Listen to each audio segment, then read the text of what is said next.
Hey guys, and welcome back to another video.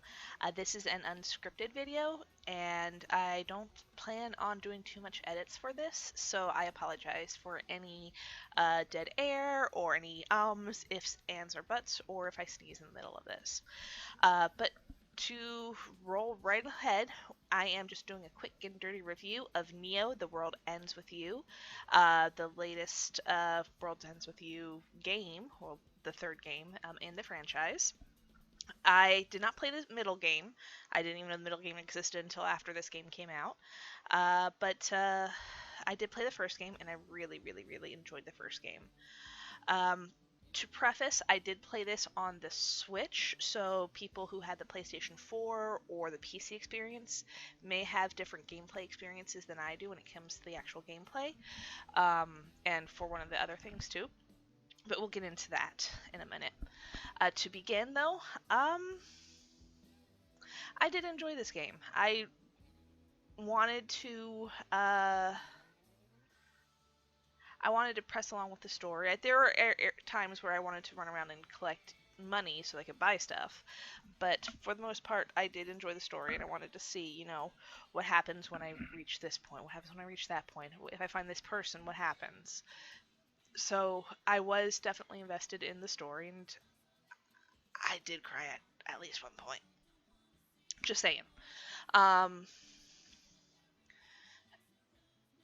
so to cycle back around, starting off with the game, I was not very much of a fan of the art of the game.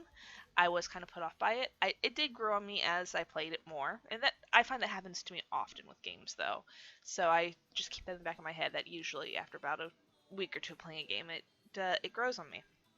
I will say that the cutscene art still didn't grow on me, so I would definitely knock points off of that if I was getting points. But cutscenes in this are not very, very frequent, so it's not like it took me out of the gameplay.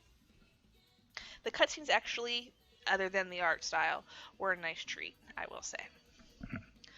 Uh, the gameplay of the game.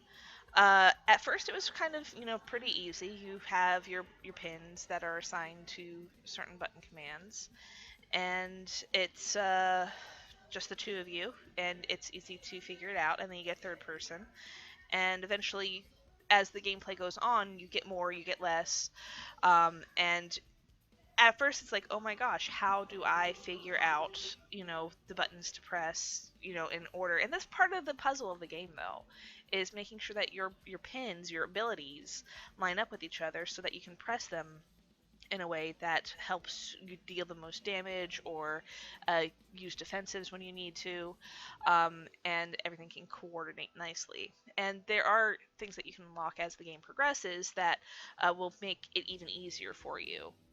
If you say you had two buttons or two pins that use the Y key, you can eventually unlock the ability to have two people use the Y key pins instead of just one person. Um, I will say I am not a big action RPG fan. Um, I didn't recall how I felt when I played the original The World Ends With You back in the day. I don't think I attributed that too much to a action RPG. This one definitely felt more like current action RPGs, but it didn't detract from it, if that makes sense. I did enjoy it. It actually made me want to start, looking into other action RPGs that I've kind of been hiding away from. Hi, Final Fantasy VII Remake! So there is that. Uh, the game also has side elements, not side elements because they are kind of important as you to progress through the story of the game, but each character has their own abilities. So one person can dive into people's minds and you fight people's inner demons, basically. One person can scan the area and read thoughts. Another person can help people remember certain things. And again, this is important as it goes through the story, but it helps you with side quests too.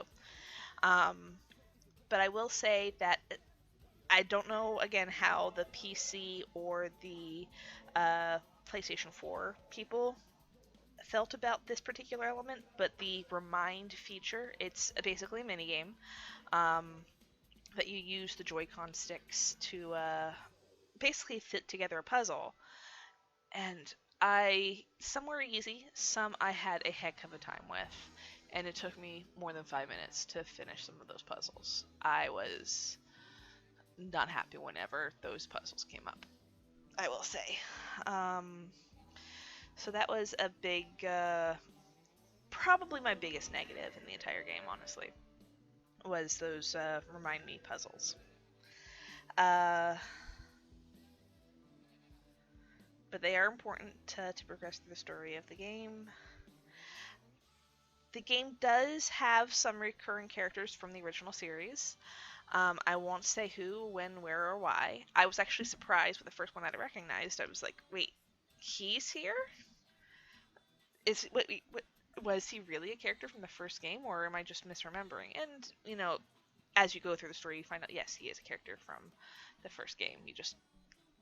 He wasn't just as highly involved. Well, he was involved. I won't spoil anything. But he is a regular character, and you meet him before you even finish the first week. So it's fairly not important, but fairly obvious. That's the word I was looking for. Sorry, and again, I'm not editing this, so that's going to stay in. Sorry, guys. And then, but there are other characters that will also come in that if you play the first game, you'll recognize them. There's one character that is referenced as having been a previous character, and I had to look them up, and they're from the middle game that I never really played. But they do give actually enough context clues for you to not need to worry about it so much. I just got curious and Googled it. But you shouldn't need to if you are patient and actually finish the chapter and let them, talk about it. But yeah, overall, I would say that this is a good game, definitely worth investing in, and